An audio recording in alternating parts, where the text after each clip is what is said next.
했어야 되는데 너무 놀라운 간증들 많다 보니까 이 간증도 참 놀라운 간증입니다. 그랬더니 우리 목사님께서 그러세요. 조카인 조카.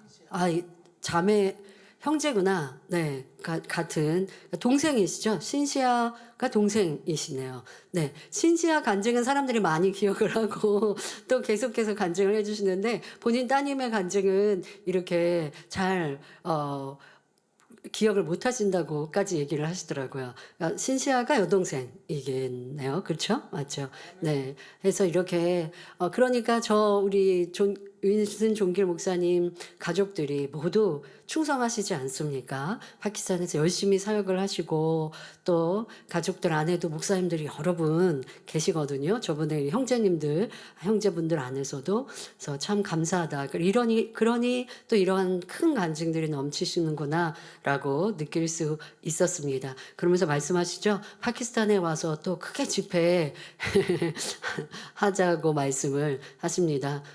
원로 목사님 여전히 본인들은 아버지로 또 감사하고 사랑하고 그때 함께 해주셨던 그 큰 대성회 그 행복과 기쁨이 있으신데 이제 또 저에게도 이런 대성회 해달라라고 여러 번의 말씀을 하셨고 저는 우리 아버지의 뜻 기도합시다라고만 답변을 했습니다마는 성도님들도 아버지의 뜻 가운데 이룰 필요가 있는 것은 이루게 하시고 또 가장 적절한 곳으로 인도해 주실 것 믿고 우리 기도하시면 되겠습니다. 세계 곳곳에서 사랑하는 원로 목사님 위하여 또 같이 사랑하시고 안타까이 여기시고 너무 보고 싶다고 말씀하셨는데 감사드리고요. 또 지금은 우리 길태식 목사님께서 파키스탄에 출장 장기간 계시죠. 가는 곳마다 또 아버지 하나님의 은총이 함께 하실 줄 믿습니다. 말씀에 들어가도록 하겠습니다. 사랑하는 성도 여러분, 지난 시간에 엘리후는 전혀 진리에 맞지 않은 말로 욥을 질책했습니다. 욥이 죄를 짓든 의를 행하든 하나님과는 아무 상관이 없다고 말하였지요. 하지만 이는 교만과 영적 무지에서 나온 말이라 했습니다. 요한 3서 1장 4절에 내가 내 자녀들이 진리 안에서 행한다함을 듣는 것보다 더 즐거움이 없도다 말씀한 대로 우리가 죄악을 버리고 의를 행하는 것을 하나님께서는 가장 기뻐하십니다. 반대로 우리가 죄를 지으면 하나님께서 너무나 슬퍼하시고 성령이 탄식하시기 때문에 우리 마음이 곤고함을 느끼게 되는 것입니다. 엘리후는 지혜로운 척하면서 마치 하나님의 마음을 잘 아는 것처럼 얘기했지만 이는 오히려 하나님의 이름을 망령되이 일컫는 죄라 했지요. 육의 사람은 영이신 하나님의 마음과 뜻을 헤아릴 수 없습니다. 육의 차원에서는 영의 일을 분별할 수 없기에 선을 악으로 판단하기도 하고 악을 선으로 오해하는 일도 있는 것입니다. 에베소서 5장 17절에 그러므로 어리석은 자가 되지 말고 오직 주의 뜻이 무엇인가 이해하라 말씀한 대로 여러분 모두가 신속히 영과 온영의 사람이 되어 범사에 하나님의 뜻을 바로 이해하고 온전히 이루어 드리시기를 주님의 이름으로 기원합니다. 엘리후는 앞에서 욥에게 당신의 인생은 무가치하다라고 말한 직후에 다음과 같이 말합니다. 욥기 35장 9절에 사람은 학대가 많음으로 부르짖으며 세력 있는 자의 팔에 눌림으로 도움을 부르짖으나 했습니다. 사람은 학대를 받거나 힘 있는 세력에게 눌리면 고통을 호소하며 도와달라고 부르짖습니다. 이스라엘 백성들은 애굽에서 종살이하며 심히 학대를 받으니 자유를 얻기 위해 하나님께 부르짖었습니다. 그런데 학대한다는 것은 이렇게 직접적으로 괴롭히거나 가혹하게 대하는 것만을 의미하지는 않습니다. 꼭 폭력이나 위협이 아니라 해도 기본적인 도덕이나 예의 범절을 지키지 않고 상식에서 어긋나게 행하는 것도 넓은 의미에서 학대라 할 수 있습니다. 그래서 그런 거 꼭 육체적으로 폭력을 가한 것뿐 아니라 정신적인 학대라고 표현하기도 하지 않습니까? 남을 너무나 무시하거나 없이 여기거나 자기 마음대로 끌어가거나 하는 것도 정신적인 학대를 받는다, 정신적인 학대를 가한다 표현하기도 합니다. 이로 인해 다른 사람들이 고통을 받아야 하기 때문입니다. 이처럼 직접적이고 간접적인 학대로 인해 곳곳에서 분쟁과 불화, 싸움이 일어납니다. 부부싸움의 원인도 결국 학대에서 비롯됩니다. 에베소서 5장 22절에 아내들이여 자기 남편에게 복종하기를 죽게 하듯 하라 했고, 에베소서 5장 25절에는 남편들아 아내 사랑하기를 그리스도께서 교회를 사랑하시고 위하여 자신을 주심같이 하라 말씀했습니다. 자, 여기에서 기본 바탕은 남편이 진리에서 어긋나지 않은 것을 않을 때, 진리에서 벗어난 것을 요구하고 말하면 순종할 수 없죠. 하지만 진리에서 벗어나지 않았다면 순종해주고 함께 하는 것, 이것이 서로의 섬김이고 아버지 하나님께서 우리에게 원하시는 가족의 화평을 이루는 길입니다. 그런데 내 남편이 비질리를 나한테 요구하는 게 아닌데 그냥 무시하거나 없이 여기면 그것은 여러분들이 하나님 말씀을 어기는 것입니다. 그러니까 그러한 부분을 순종하지 않는다라는 표현을 하시는 거죠. 아내가 남편에게 순종하지 않으면 이는 남편을 무시하는 행위가 되는 것이죠. 그러니 남편을 학대하는 것이 됩니다. 이런 것까지 생각을 안 해보셨죠?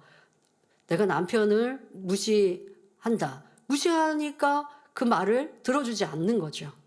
소중히 여기고 귀히 여기고 섬기고 사랑한다면 그 말을 따라주고 들어줄 건데, 사랑하지 않고 무시하니까 무슨 옳은 것을 말해도 뭔가 당연히 해줘야 될 부분도 그렇지 않습니다.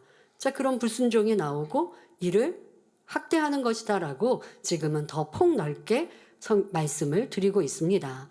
반대로 남편도 아내를 자신의 몸처럼 사랑하지 않으면 이 또한 학대임을 알아야 합니다. 남편의 입장에서는 아내가 나한테 순종해 주는 것, 그걸 바랄 것인데 그렇게만 바라는 게 아니라 나도 아내를 내 몸과 같이 사랑해 주면서 순종해 주기를 아내에게 바라셔야죠. 그리고 아내도 남편에게 비질리가 아니라면 순종해 주고 섬겨 주면서 그러면서 나를 사랑해 주기를 바라고 서로 그렇게 내가 해야 할 부분도 하고 사랑받는 것 또 순종해 주기를 바라는 것, 그래 이거는 바라기보다 내가 해줄 수 있는 것을 최선을 다할 때에 그럴 때 또 받을 수 있는 것도 사랑도 받는 것이고 순종도 받을 수 있는 것입니다. 아내가 남편에게 순종하지 않고 남편이 아내를 사랑하지 않음으로써 서로를 괴롭게 하는 것입니다. 이러한 학대가 서로 충돌하면 갈등이 생기고 그로 인해 부부싸움이 발생하지요. 부모와 자녀, 이웃, 형제, 친구 간의 관계에서도 마찬가지입니다. 각자의 위치에서 도리를 지키지 않으면 상대를 힘들게 하므로 이것이 상대에게는 학대받는 일이 되는 것입니다. 나는 상대를 학대하지 않았어. 그냥 미워한 거야 라고 생각하셨습니까? 그런데 그 미움을 당하는 입장에서는 꼭 내가 학대라는 단어를 사용하지 않고, 우리가 보통 그런 단어는 잘 사용하지 않습니다만은, 그러나 그 미움을 받음으로 고통을 느끼고 다른 표현으로 학대를 받는 느낌이 될 수 있는 거죠. 그러니 여러분들이 내가 얼마나 선과 사랑으로 상대를 섬기는 것이 중요한가라는 것, 이렇게 학대하는 사람이라면 우리가 보통 생각할 때 사회에서도 이러한 것은 크게 이슈화되고 문제시합니다. 그런데 여러분들 안에서 내가 누군가가 나를 학대한다면 이건 너무나 싫은 일 아니겠습니까? 그런데 나는 그러한 모습은 없었는가? 학대까지라고 생각하지 않았던, 상대를 그냥 무시했습니다. 없이 여겼습니다. 싫어했습니다. 미워했습니다. 자, 그러한 부분이 크고 넓게는 학대가 될 수 있음을 알아야겠습니다. 회사, 사회, 국가에서도 학대나 권력 남용으로 인해 갈등이 생기고 고통을 부르짖습니다. 요즘에는 사회에서 평등, 그리고 또 지금 같은 학대 이런 것도 크게 뉴스화합니다. 그래서 보통 요즘 이제 회사에서 갑질이라고도 하고, 꼭 회사만이 아니라 또 어떤 그냥 물건을 사고 팔고 하는 이러한 일에서도 갑질, 어떤 서비스업에 대해서도 이제 손님의 입장에서 갑질을 해서 상대를 괴롭게 하고 힘들게 하면 이거 뭐라고 표현해요? 학대라고 표현하지 않습니까? 여러분들의 삶에도 나는 그런 의도가 아니었어도 그럴 수 있다라는 것. 그러니까 심해지면 우리가 학대라고 하지만 심하지 않은 상대를 무시하는 일들, 그것이 결국 학대까지 이를 수 있다라는, 그러니 지금은 아직 학대까지 이르지 않은 마음과 모습이라 할지라도 지금은 또 고쳐가야 하겠습니다.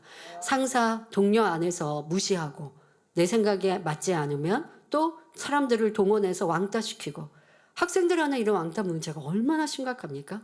왕따를 당하면 이거는 쉽게 학대라고 표현하기에 이해되시죠? 그렇게 왕따 당한 학생들, 학대당한 학생들은요, 성장 과정에서 큰 문제가 생기죠. 사회생활을 단절하게 되어지고 정신적으로 큰 문제, 어려움을 겪습니다. 그런데 나는 누군가를 왕따시키진 않았지만 내가 미워하거나 또 뒤에서 험담함으로 그를 힘들게 했다면, 와, 이런 큰 악으로 발생할 수 있는 거구나 라는 것을 알아서 학대라는 단어가 나와서 우리 삶 속에 벌어질 수 있는 일까지 이렇게 상세하게 하나님의 말씀으로 설명해 주셨으니, 여러분들이 나도 이런 일 당하기 싫다라고 느끼는 일, 남에게 이러한 악을 행해서는 안 되겠습니다.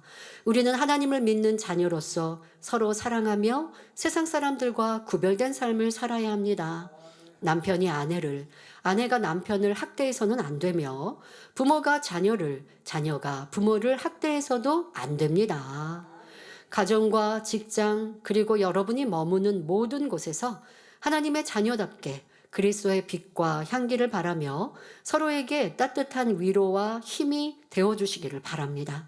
사실 사소한 것 때문에 내가 무시를 당했다가 느끼고, 그 무시를 당했다고 느끼면 그로 인하여서 상대와 거리가 멀어지고, 그리고 굉장히 괴로워하고 미움이나 원수를 맺는 일들, 세상에서는 이러한 일들이 참 비일비재합니다.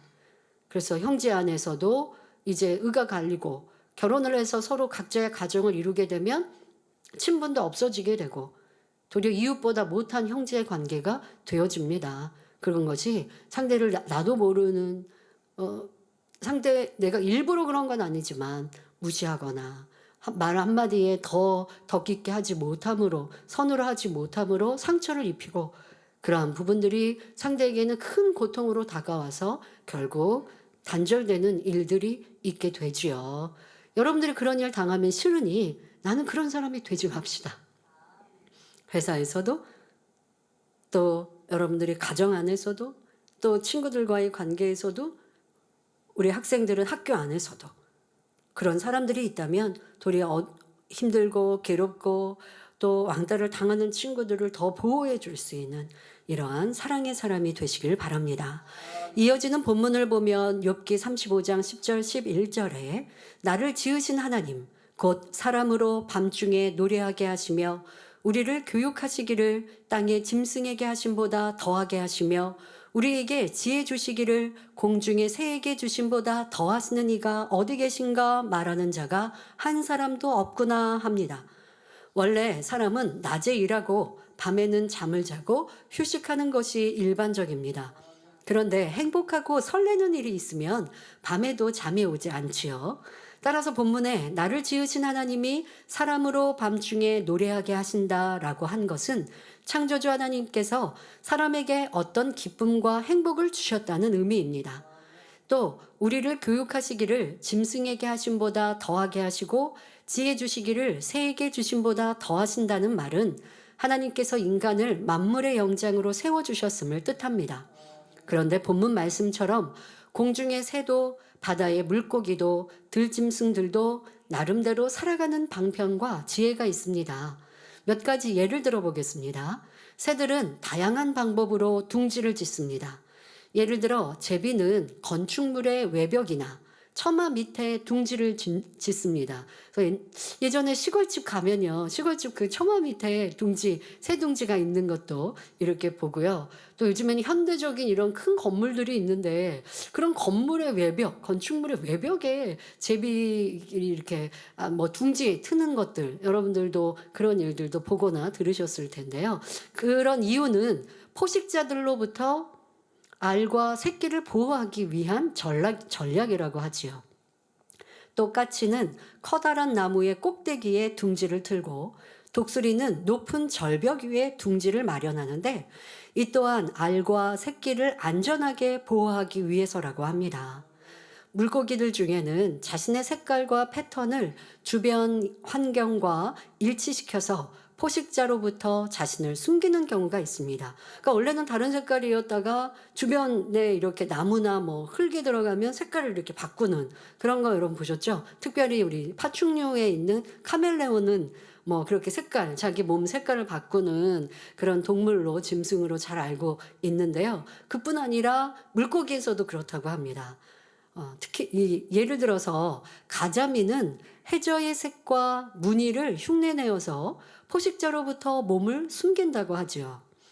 들소나 얼룩말 같은 동물들은 무리지어 생활함으로써 포식자의 공격을 분산시키고 서로 경계를 서는 등 협력과 공동 방어의 지혜를 발휘합니다.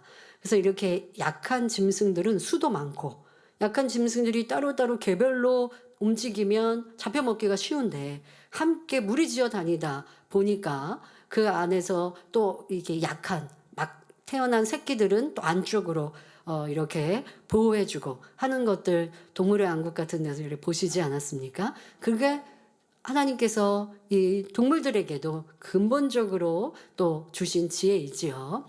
이처럼 생물들이 각자 독특한 생존 방식을 통해 자신의 환경에서 살아남고 번성할 수 있도록 하나님께서 지혜를 주셨습니다.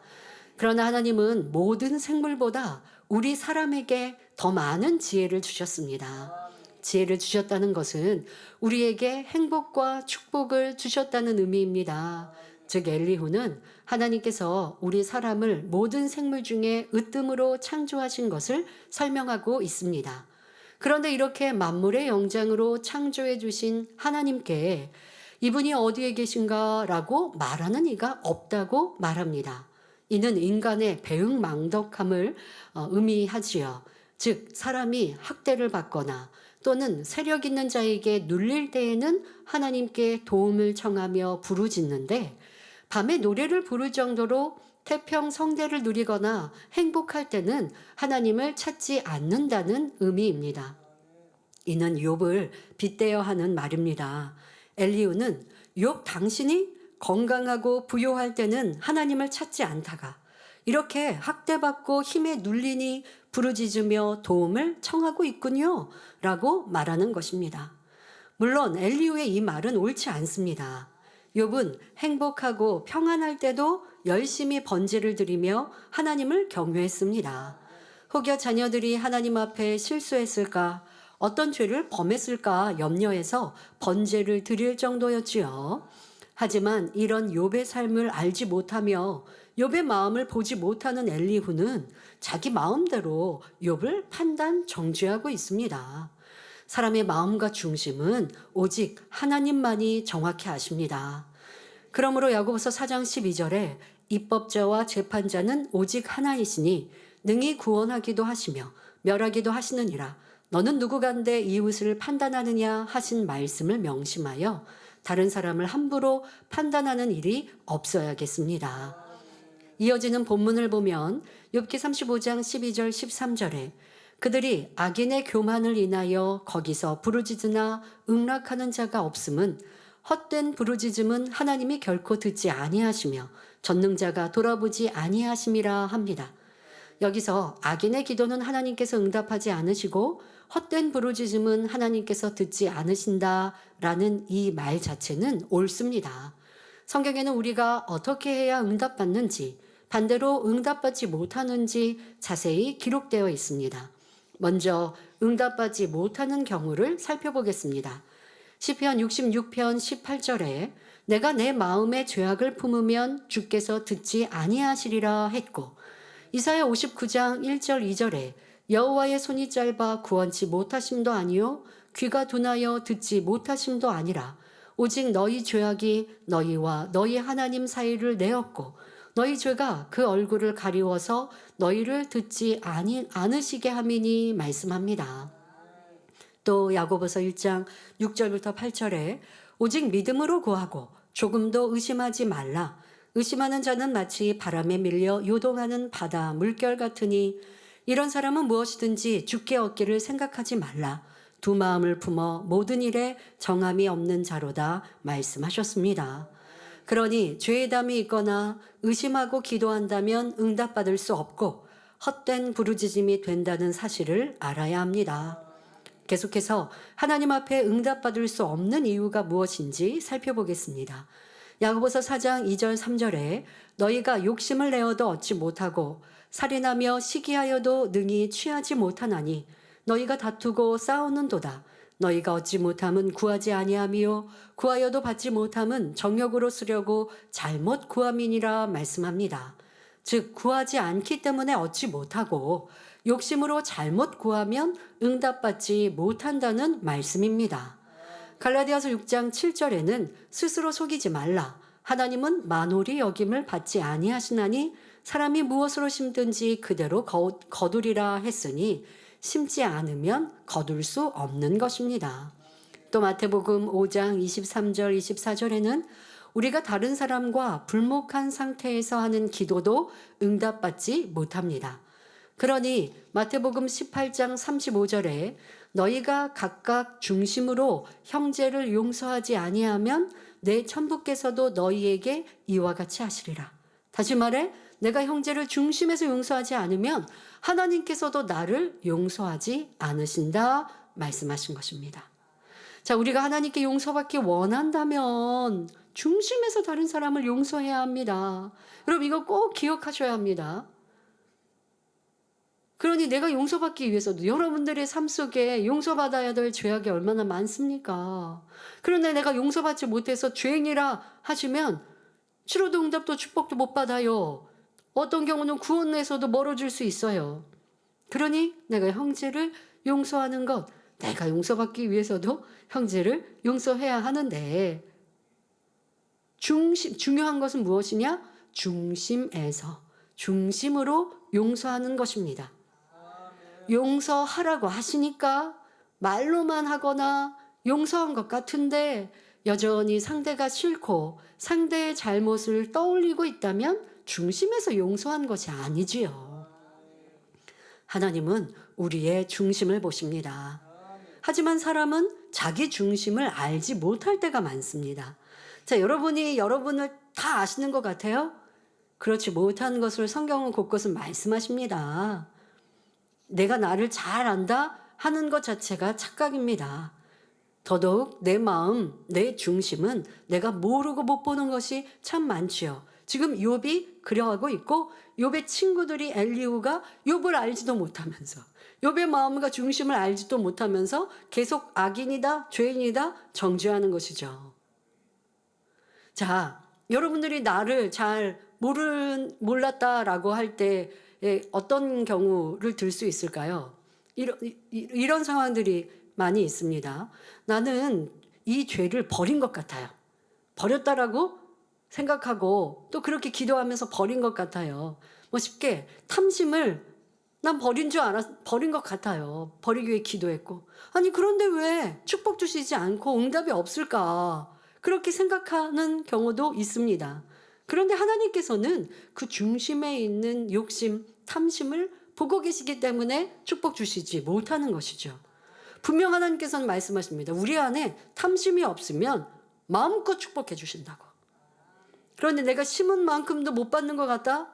그 안에 내 탐심이 있으면 뭐 당연히 죄를 짓고 육체의 일 가운데 거하면 하나님의 복을 못 받지만 나는 말씀대로 어기지 않고 살아가고 있고 더더욱 이 마음 중심에 있는 탐심도 욕심도 버렸는데 축복을 못 받아요? 그럴 리는 없거든요.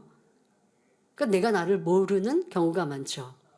그러니까 그런 분들 보면 대개 말씀드린 대로 충만할 때와 또 축복받고 있을 때, 어려웠을 때는 간절히 기도하다가 복을 받고 나면 이제 해이해지고 하나님께 심어야 되는 것도 아깝게 느껴지고 뭐 이러한 모습으로 변질되죠. 그것은 내 마음에 있었던 탐심이 풀릴 때 일어났기 때문인데 그 전에는 몰랐던 것이죠. 또 여러분도 누가 변개하거나 할 때 저 사람은 은혜를 받고 왜 그래? 라고 했지만 그렇게 생각하지만 그리고 나는 안 그럴 것 같다 생각했지만 또 여러분들이 어떤 시험이 오거나 어려움이 올 때 변개한 모습들 있지 않았는가? 이것이 바로 내가 나를 모르고 있는 것이죠. 성령 충만할 때는 내 안에 간음도 없고 세상 사랑하는 마음도 버렸다라고 생각했습니다. 또 충만할 땐 당연히 없는 것 같이 느낀단 말이에요. 스스로 생각하죠. 그런데 시간이 지나 다시 세상을 짝하고 미혹에 넘어질 때 당황하는 성도님들을 보는데요. 이는 자기 중심을 알지 못했기 때문입니다. 항상 스스로 경계하고 있었으면 되는데 나 버렸어. 나 없어. 이게 그만함이죠. 그러다가 이렇게 미혹에 넘어가고 내 안에 또 저 사람은 왜 저렇게 죄를 지어 했던 것들을 내가 또 행하고 있을 때 근데 당황할 게 뭐 있어요. 당황할 게 아니라 내가 모르는 중심 안에 남아 있었던 죄성이 드러난 거구나 라고 생각해야 되는데 자기를 인정하지 않을 때는 혼란스러워하거나 버린 게 왜 또 생겼지 이러시는데 버린 건 맞는데 온전히 버린 게 아니어서 환경이 마저 떨어지니 그 마음 안에 남아있던 죄성이 또 드러나서 행함으로 나오는 것이죠. 자, 그래서 우리가 지금 잠시 사람의 중심에 대해서 살펴보고자 합니다. 또 이 욥기 강해에서 쭉 설명하고 있는 것처럼 친구들이 욥의 중심을 모르고 있고 또 욥도 자기 중심을 보지 못하니까 이 연단 속에 계속 오랫동안 불평 원망하고 있지 않습니까? 그래서 우리의 사람의 중심이란 무엇인가라는 것에 대해 설명하겠습니다. 자, 그런데 중심을 알려면 먼저 마음에 대해서 알아야 합니다. 자, 우리 마음에는 진리의 마음과 비진리의 마음 그리고 양심이 있습니다. 사람의 마음 하면 하나인 줄 알았는데 그런데 그렇지 않습니다. 그래서 로마서 7장에 말씀하고 계시지 않습니까? 사도 바울이 오라 나는 공고한 자라 내 마음에 진리를 쫓고자 하는 마음이 있는데 왜 나는 비진리를 쫓나 라면서 공고해 하고 또 그 안에서 양심에 대한 표현을 하고 있는데요. 이렇게 진리의 마음과 비진리의 마음, 양심이 우리 마음 안에 공존합니다. 자, 여기서 양심이란 사람이 타고난 본성과 성장 과정에서 보고 듣고 배운 것을 바탕으로 스스로 만들어낸 선악의 판단 기준을 말하죠.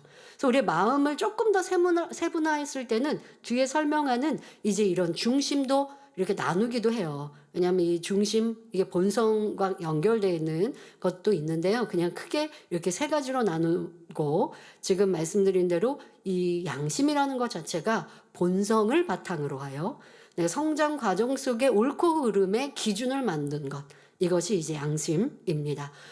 이 양심은 어떤 부모에게서 태어나 어떤 환경에 영향을 받으며 자신이 어떤 노력을 했느냐에 따라 다르게 형성됩니다. 사람마다 선과 악을 판단하는 기준이 다르지요. 이 양심의 설명은 욥기 강의에서도 자주 했습니다. 왜? 욥과 친구들의 이 기준이 다 다르잖아요. 그래서 왜 다른지에 대한 설명을 자주 여러분들에게 해드리고 있습니다. 왜 이런 말씀까지 우리가 그냥 죄 버립시다, 악 버립시다 하면 되는데 마음을 분류해서 설명하고 또 중심까지 설명하고 또 특히 양심에 대한 것을 자주 설명할까요? 내가 나를 알지 못하면 마음에 있는 죄악을 버릴 수가 없어요. 내가 나를 알아야 내 성격이 잘못된 것도 고치고 내 생각에 저거는 옳아, 저거는 틀렸어라고 하지만 옳고 틀리다라는 기준이 내 양심인데 이 양심이 하나님의 기준이 아니라 내가 만들어 놓은 것이니 그 기준 자체가 다른데 그런데 여기에 맞춰서 옳다 그러다 하니 이게 판단이고 정죄가 된다는 거죠. 보통 사람은요, 자기 생각이 틀렸다고 생각하지 않고 살아가요. 그러나 우리는 이 성결의 복음을 들은 만민의 성도들은 내가 생각하는 게 틀릴 수 있어. 내가 옳다라고 주장하는 게 틀릴 수 있어. 라고 마음을 넓히고 여러분들의 생각을 더 넓히니까 많은 사람들을 포용할 수 있는 거죠. 그리고 내 자신을 더 깊이 발견하고 변화될 수 있는 것입니다. 자, 지금은 마음을 설명했고요. 마음 안에서 또 이 양심이라고 하는 특별한 이 설명을 해드렸습니다. 자, 다음으로 중심입니다. 자, 중심은 마음이 굳어진 것을 말합니다. 중심은 선천적으로 타고나기도 하지만 후천적으로 사람이 마음에 무엇을 많이 받아들이고 새겼는지에 따라서도 차이가 납니다. 보통 우리가 중심은 타고났다라고 표현하기도 하는데요. 그것으로 끝나는 게 아니에요. 여러분, 저는 이제 만 49. 그러면 50년 동안 살아가면서 어떻게 태어났던 그 기본 중심만 가지고 살겠습니까? 그것을 바탕으로 해서 보고 듣고 느끼고 어떤 일들에 내게 불리기도 했을 때 진리를 선택하냐 선택하지 않냐, 이거는 저의 선택인 것이지 부모 형제 누가 해줄 수 없어요. 하나님께서, 주님께서 강권적으로 나를 그렇게 이끄시는 것, 그건 우리의 바람이지만 내가 선택하며 살아온 나의 삶이에요. 그러면서 내 중심이 더 좋아졌느냐 나빠졌느냐 라고 바뀌는 것이죠. 쉽게 여러분은 우리가 보통 마음, 하얀 마음, 검은 마음 표현하는데, 태어날 때 아무리 내가 하얀 마음이 많았어도 성장 과정 속에 비질을 많이 담으면 검은 마음으로 바뀌고, 그러면서 좋은 중심으로 태어났어도 나쁜 중심으로 바뀌게 되는 거예요. 태어났던 부모와 자라난 환경은 참 중심에 많은 영향을 미칩니다. 그러나 여러분들이 이제 부모, 환경 탓하지 말고, 이미 작년 성도님들은 부모의 품을 떠나 내 스스로 선택하며 살아온 많은 날들, 내가 나를 만든 것이에요. 그리고 지금도 기회가 있습니다. 아니, 중심은 마음이 굳어졌다고 하니까 나는 50년, 60년을 살아서 이렇게 나쁜 중심으로 많이 굳어진 것 같은데요. 자, 그렇게 굳어진 중심보다 힘이 세시고 강한 아버지 하나님, 주님, 성령님이 계십니다. 그러니 성령의 불새를 받고 그걸로 매일매일, 한 달에 한 번, 두 달에 한 번, 이건 안 되고 매일매일 여러분들이 성령의 불로 내 마음, 내 중심을 깨트려 보세요. 그럼 내가 50년, 60년, 70년 만들어 왔던 이 중심도 깨워줄 수 있는 겁니다. 그러니 무엇 탓하지 마시고 오늘부터 다시 내 마음, 내 중심을 선하게 만들어 가십시오. 자, 중심은 마음이 굳어진 것이고, 그 마음이 굳어지기까지는 태어난 환경도 부모도 또 자라오면서 내가 무엇을 선택하여 내 마음에 심었느냐라는 것으로 내가 중심을 만들었습니다. 자, 그런데 이렇게 마음과 중심이 만들어지는 데 있어서요, 행함이 반복될수록, 행함이 반복되어지니까 그것이 더 마음에 잘 새겨지는 거예요. 그러니까 듣고 아는 것만으로만이 아니라, 듣고 아는 것을 여러분들이 행할 때 마음이 되고 마음에 새겨지고 그것이 중심으로 굳어지죠. 자, 그러니까 어떻게 하면 돼요? 반대로 하면 돼요. 악이 내 안에 마음 중심에 새겨진 것 같으면 반대로 선을 많이 행하시면 돼요. 그리고 중요한 건 죄악은 받아들이지 말아야죠. 죄악을 받아들이면서 선을 자꾸 새기려고 한다고 된다고요? 그러면 그냥 똑같아요. 그러니까 여러분들 은혜 받고 월요일 날 아니면 또 오늘 주일 집에 가서 짜증하고 혈기 내보세요. 그럼 받은 은혜 사라지는 거예요. 받은 은혜 유지하면서 세상에 있는 썩어지고 헛된 거 받아들이지 않고 매일매일 기도하면서 내 마음의 악하고 강한 중심을 계속 깨뜨려가면, 그러면 새로워지는 겁니다. 새로운 피조물이 되는 겁니다. 자, 마음에 새긴 것이 굳혀지면서 각자의 중심이 형성되었습니다. 자, 예를 들어 가족이나 주변에서 거짓말을 자주 하는 환경에서 자란 아이가 자신도 한 번, 두 번 거짓말을 했습니다. 처음에는 찔림이 되었죠. 왜? 아이들은 그래도 선한 마음들이 많이 있다 보니까 찔림이 되었습니다. 그러나 주변 환경도 잘 속이고 거짓말을 하니 큰 잘못이라고 생각지 않고 반복할 수 있는 거예요. 예를 들어 부모님이 거짓말을 잘 해도 자녀에게는 거짓말하면 안 된다라고 가르치셨을 거예요. 그러나 부모님이 거짓말을 하니까, 가르치시는 말씀보다 부모님이 거짓말을 하니까 그걸 보면 그걸 답습하게 되죠. 그래서 처음 할 때야 좀 찔림이 되고 어려웠지만, 그리고 엄마도 야단을 치시는데, 근데 엄마도 거짓말 하거든요. 아빠를 속이기도 하고. 또 우리한테 뭐 해줄게 라고 해놓고 금방 이내 안 하거든요.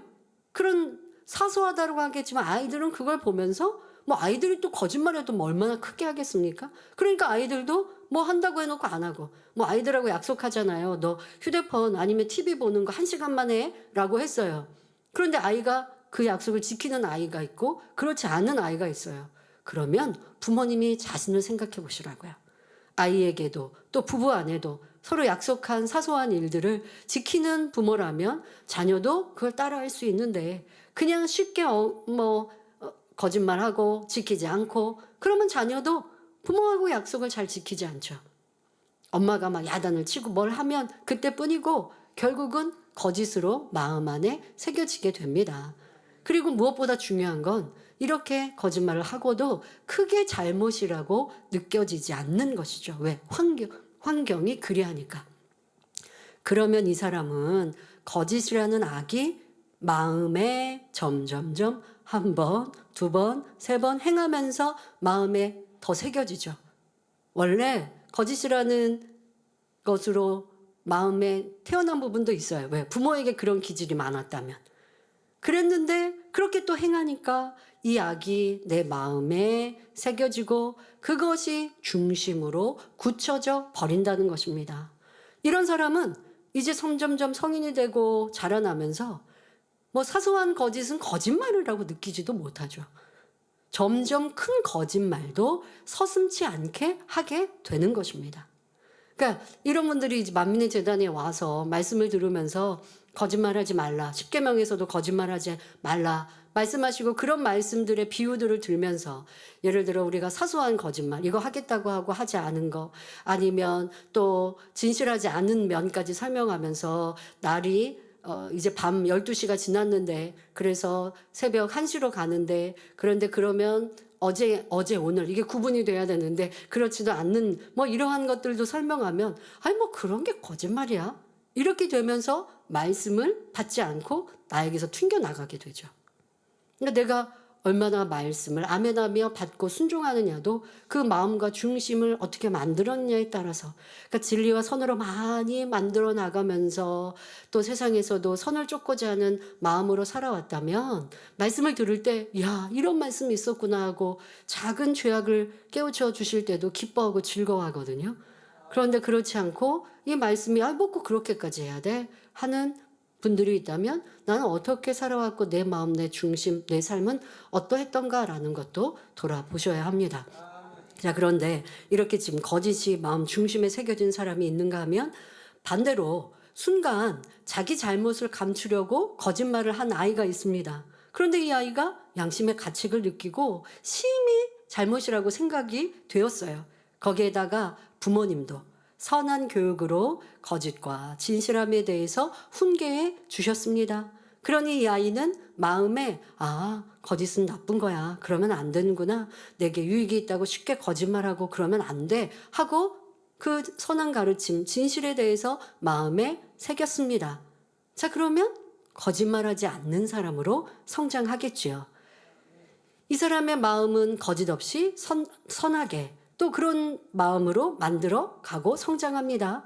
자, 그러면서 이제 점점점 살아가면서 또 거짓말과 진실의 상황들이 내게 유익이 되고 불이익이 되는 이러한 상황에 만나게 됩니다. 자, 불이익이 될 수 있는 상황에서도 마음 안에 진실이 또 거짓말은 나빠라고 하는 게 새겨졌기 때문에 내게 불이익이 돼도 진실을 선택합니다. 자, 이렇게 해서 이게 반복이 되어지고 그렇게 선택했을 때 불이익이 되었어도 내가 진실을 선택했다면 잘한 거야 라고 내 마음에서 기뻐할 때 이 사람의 마음은 진실이 굳어지게 되는 것이죠. 자, 여러분 이해되시죠? 근데 이렇게 굳어지려면 지금 말씀드린 대로 내가 선택할 때 그냥 쉽게 진리를 행할 수 있을 때 그거는 여러분들의 삶에서 어렵지 않게 할 수 있지만 내 마음 중심은 어떠한가라고 살피는 걸 보려면 내가 어려울 때, 힘들 때, 연단할 때 무엇을 선택하고 있는지 그게 바로 내 중심을 투과하여 나오는 것이거든요. 근데 그렇게 되기 위해 성장 과정 안에서도 스스로가 어떻게 선택하냐. 요거 선택하면 내가 더 칭찬 못 받는데 그래도 상대방을 위해 양보해야지. 그 사람은 이제 선한 마음과 중심으로 만들어질 수 있는 것이죠. 작년 성도님들은 후회가 되십니까? 나는 왜 그렇게 성장하지 않았을까? 아니요. 지금부터 하시면 됩니다.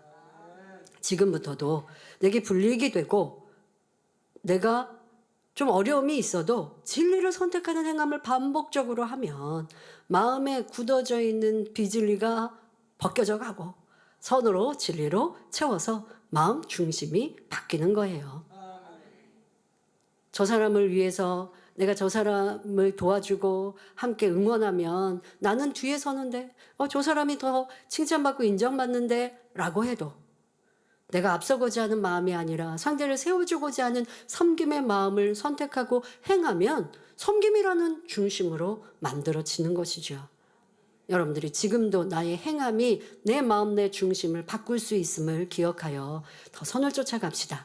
자, 이렇게 마음의 진실이 온전히 굳혀진 사람, 다시 말해 진실이 중심으로 자리 잡은 사람은 아무리 자신에게 손해가 온다 해도 거짓말을 할 수가 없습니다. 만일 평소에는 거짓말을 하지 않았는데 극한 상황에 처했을 때 양심의 가책을 느끼면서도 거짓말을 했다면 이 사람은 그만큼 중심이 진실치 못한 것이지요. 그리고 이렇게 선택을 했다면 이제 그 사람의 중심은 더 비진실하게 거짓으로 굳혀져 버려서 나중에는 정말 많은 것들의 거짓으로 내 유익에 따라 그냥 내 마음대로 살아가는 사람이 되는 것입니다. 자, 이처럼 각자의 중심이 얼마나 곧은가, 얼마나 선하게 굳어졌는가에 따라 그 사람의 마음씀과 말과 행동이 달라집니다. 그러니 변화되고자 하는 성도라면 자신의 언행과 느낌, 마음을 면밀히 살펴야 합니다. 성령 충만할 때의 모습이 아니라 힘들고 지칠 때, 연단 중에 자신을 살피면 내가 알지 못했던 나의 중심도 더 잘 볼 수 있고 이것이 본성 속의 악을 발견하는 것입니다. 하나님께서는 사람의 중심을 꿰뚫어 보십니다. 사람이 악을 쫓으면서 하나님, 저는 원래 선을 행하려고 했는데 실수한 거예요.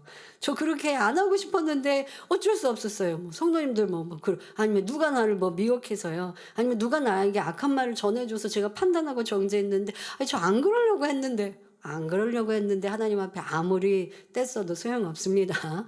이거는 변명에 불과합니다. 아무리 변명해도 중심을 보시는 하나님을 속일 수는 없습니다. 그러니까 자기 마음 중심에 있었기 때문에 누가 험담한 말을 할 때 같이 험담한 것이지 그 사람이 전해주니까 제가 어쩔 수 없이 들어서 험담했어요. 아니에요. 험담하는 게 싫고 남을 판단 정죄하는 게 싫은 사람은 누가 말을 전할 때 그런 말 전하지 마세요. 아니면 그게 사실이 아닐 수 있고요. 사실이라 한들 그런 말을 전해서 내가 상대의 비질을 알아서 뭐가 좋다고 전합니까? 단호하게 할 수 있는 거예요. 그리고 아무리 들었어도 내 마음에 기억하고 남기지 않아요. 이게 남으니까 자꾸 생각해서 그 사람에 대해 미운 마음, 싫은 마음 또 판단하고 정죄하게 되고 결국 남에게 또 전하고 수근수근하는 많은 죄를 쌓아가는데 누가 말을 전해서가 아닙니다. 그런 말을 듣는 걸 좋아하고 판단 정죄의 속성이 너무 많이 내 안에 있기 때문이죠.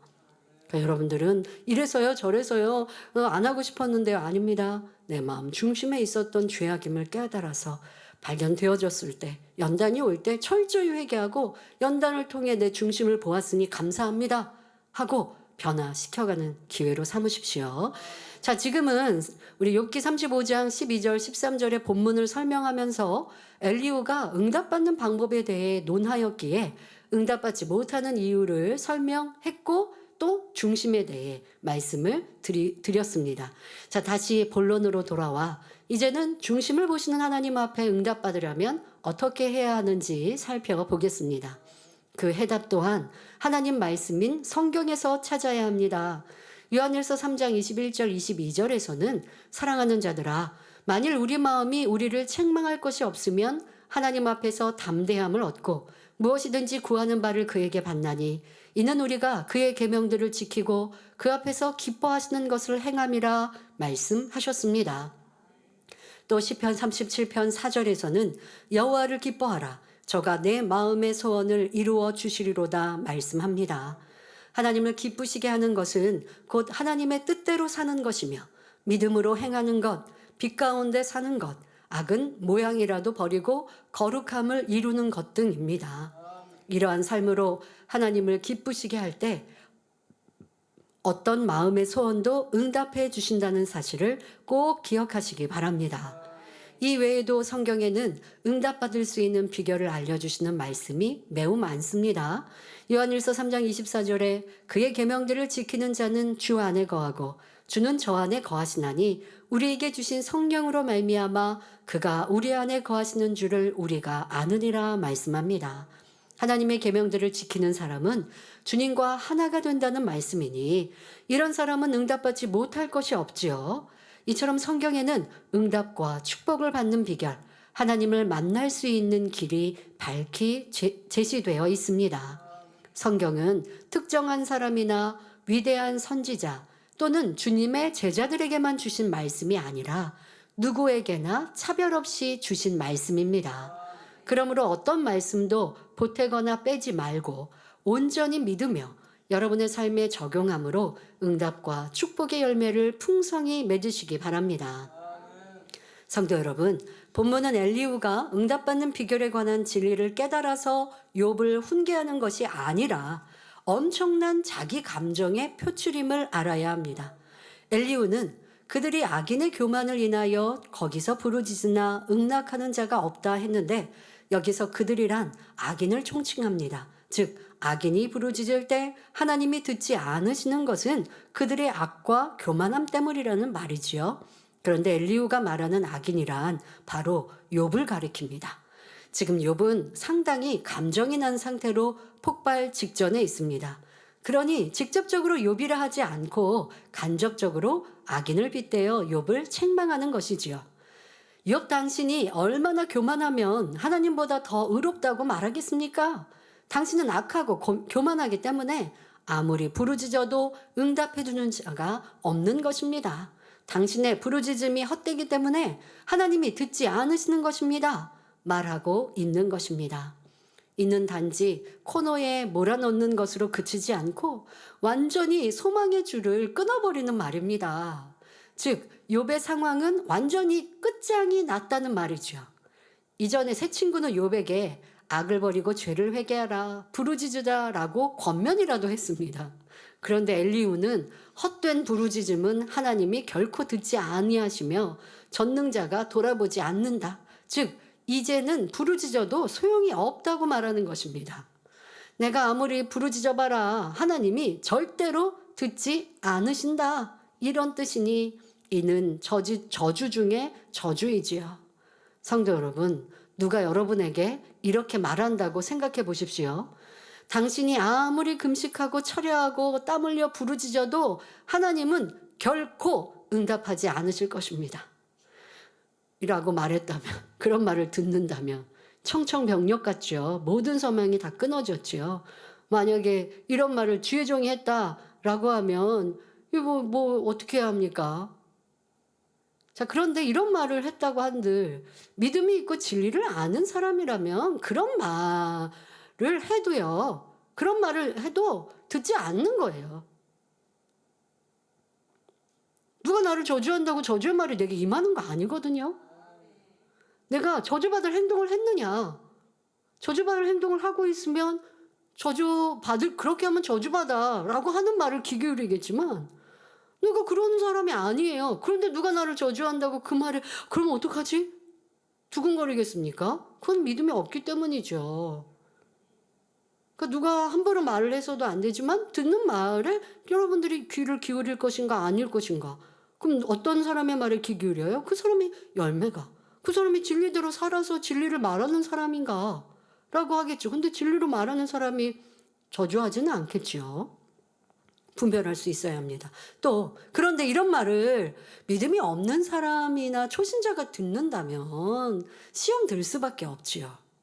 그러니까 주의 종들은 이 믿음 없는 사람에게 정말 믿음 없는 사람 저주받을 행동을 하는 사람에게 당신 그러면 저주받아 이런 말도 하면 안 되죠.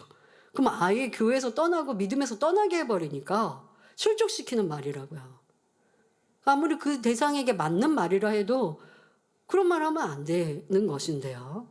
우리 하나님 아버지가 돌아보지 않으시고 아무리 부르짖어도 소용이 없다고 말을 하는데 무슨 힘이 나서 부르짖으며 부르짖을 이유가 어디 있겠습니까? 엘리후는 욥에게 당신의 부르짖음은 헛될 뿐이라며 완전히 매도하고 있습니다. 왜 이런 일이 일어난 것일까요? 서로 자존심을 내세우며 지지 않고 변론하다 보니 점점 감정이 쌓이다가 마침내 화산처럼 폭발해 버린 것입니다. 이렇게 비질리의 감정은 사람의 뼈를 썩게 하며 영혼에도 해로운 것임을 알아야 합니다. 부부간에, 부모와 자녀 간에, 친구 사이에서도 서로 논쟁하다 보면 감정이 생기고 점점 격해지게 마련입니다. 그러면 잠도 오지 않고 호흡이 거칠어지며 마음이 불안해집니다. 이런 상태가 지속되면 소화가 잘 안 되고 혈액순환도 잘 안 되지요. 감정과 혈기가 많은 사람들은 중풍에 걸리기 쉽습니다. 감정이 격해지면 실수가 많아지고 하지 말아야 할 말도 하게 되며 상대를 이기기 위해 거짓말을 지어내기도 합니다. 욕설이나 폭력을 쓰며 물건을 던지는 일도 있지요. 심한 경우에는 살인까지 일어날 수 있습니다. 무엇보다 감정은 하나님과 죄의 담을 만드는 것이니 백해 무익한 비진리의 감정을 십자가에 못 박고 진리에 속한 감정만을 가지시기 바랍니다. 그리고 이 말씀을 통해 여러분들은 나는 누구에게 이런 저주의 말을 하진 않았나? 또 더더욱 구원은 하나님께 속했는데 저 사람은 구원받아 못 받아? 저 사람은 심히 죄인이고 악이냐? 라고 정죄하고 있지는 않은가? 명백한 죄와 악에 관하여서는 저거는 저렇게 하면 안 되는데 라고 자신에게 교훈을 삼으시면 되고요. 그러나 여러분들이 구원에 관하여서 쉽게 정하고 논하다가 내가 하나님이 되면 안 되잖아요. 아무리 내가 점수를 매기는 게 맞다 한들 그 권한이 내게 없잖아요. 그리고 지금 구원의 길에서 떠나는 사람 구원 받도록 구원에 이르도록 우리는 바라야 되는데 만약에 구원 못 받는 길로 가고 있는 사람에게 당신 그럼 구원 못 받아 해서 힘마저 잃게 하겠냐고요. 사이가 점점 멀어져서 이제 대화도 안 되게 하겠냐고요. 그러니 선과 사랑의 말이 그렇다고 구원 못 받는 사람에게 잘한다 할 수는 없어요. 그러나 이렇게 구원 못 받아 당신의 기도는 하나님이 안 들어 해서 희망을 잃게 할 게 아니라 빨리 구원의 길로 회개하고 돌이킬 수 있도록 힘을 실어주면서 이끌어가는 이러한 사랑과 선의 지혜가 필요한 것입니다. 이어지는 본문을 보면 욥기 35장 14절에 하물며 말하기를 하나님은 배울 수 없고 일의 시비는 그 앞에 있으니 나는 그를 기다릴 뿐이라 하는 너랴 합니다. 욥은 아무 잘못이 없는 자기를 하나님께서 비참하게 만들었다고 생각했기에 일의 시비를 가리려고 하나님을 불렀지만 하나님께서는 나타나 주지 않으셨습니다. 하나님 어디 계십니까? 나하고 변론합시다. 나는 고아와 과부를 돌봐주고 연약한 이들에게 힘을 주며 선만 행했는데 하나님은 이런 저에게 왜 저주를 내리십니까? 따지며 아무리 외쳐도 하나님께서는 응답이 없으셨지요. 그런데도 하나님이 나타날 때까지 나는 기다리겠다 말하고 있는 욥의 모습을 엘리후가 볼 때 우습다는 것입니다. 즉 하나님은 악인의 기도를 응답하지 않으시며 헛된 부르짖음은 듣지도 않으시는데 하물며 하나님보다 자기가 의롭다고 주장하는 욥의 기도를 들어주시겠느냐라는 말입니다. 그러나 실상은 하나님께서 욥이 악인이어서 만나주지 않으신 것이 아니며 욥의 부르짖음에도 응답하지 않으신 것도 아닙니다.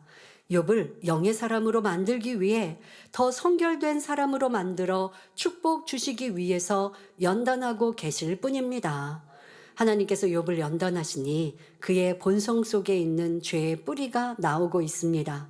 욥 자신도 알지 못하는 죄성의 뿌리까지 온전히 뽑아내시는 과정이니 얼마나 큰 축복인지요. 이런 사랑의 섭리를 알 턱이 없는 육의 사람 엘리후는 계속해서 욥을 판단하며 하나님 앞에 죄의 담을 쌓아갑니다. 욥기 35장 15절 16절에 하나님이 진노하심으로 벌을 주지 아니하셨고 횡포를 심히 살피지 아니하셨으므로 이제 너 욥이 헛되이 입을 열어 지식 없는 말을 많이 하는구나 합니다. 횡포란 제멋대로 굴며 몹시 난폭한 것을 의미합니다. 엘리후가 볼 때 욥은 하나님 앞에 횡포를 부렸습니다.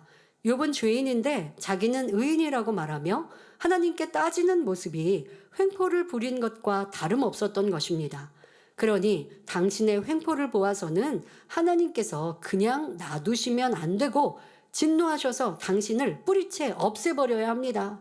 그런데 하나님께서 당신의 횡포를 눈 감아 주시니 당신이 이치에 맞지 않는 말을 하며 하나님 앞에 겁없이 대들고 있군요. 라고 말하는 것입니다. 엘리후는 하나님께서 지금보다 엄청난 벌을 욥에게 내려서 한마디도 못하게 하셔야 했는데 욥의 행포를 가만 놔두시기 때문에 욥이 헛된 말을 계속한다 말하고 있습니다. 엘리후의 생각에는 욥이 악인 중에 악인이었기 때문에 현재 욥이 당하는 재앙은 그의 횡포에 비하면 약과로 보였던 것입니다. 사실 일반 사람의 눈에는 욥이 악하게 보이는 것이 당연합니다. 아무리 선하고 의롭게 살아온 사람이라 해도 감히 하나님 앞에 나는 하나님보다 의롭다. 하나님이 나를 거짓말쟁이로 만드신 것이다. 하나님은 악한 사람을 축복하시고 선한 사람을 저주하신다. 이런 말을 한다면 어떻게 그가 선하게 보이겠습니까? 더구나 엘리후처럼 하나님의 마음과 뜻을 전혀 알지 못하는 육의 사람의 관점에서는 말할 것도 없지요. 하지만 여러분은 진리를 들었기 때문에 사람을 연단하시는 하나님의 사랑도 알고 사람의 의와 하나님 보시기의 의가 어떻게 다른지도 말씀을 통해 계속 배우고 있습니다. 그러니 연단받는 사람이 있을 때 육의 사람의 관점이 아닌 진리의 관점으로 볼 수 있어야 합니다. 그럴 때 판단 정죄를 하는 것이 아니라 믿음으로 상대를 바라봐주고 잘 승리할 수 있도록 사랑으로 기도해주며 힘과 소망을 줄 수 있지요. 이는 자신이 연단받을 때도 마찬가지입니다. 어떤 연단이 온다 해도 나를 사랑하여 온전케 하시는 하나님의 사랑을 깨달아 원망, 불평 대신 중심에서 감사의 고백을 올리며 믿음으로 신속히 통과하시기를 주님의 이름으로 기원합니다. 말씀 선고하시면서 함께 기도하겠습니다. 좋으신 아버지 하나님, 오늘도 엘리후는 욥을 무시하고 죄인이라 말하며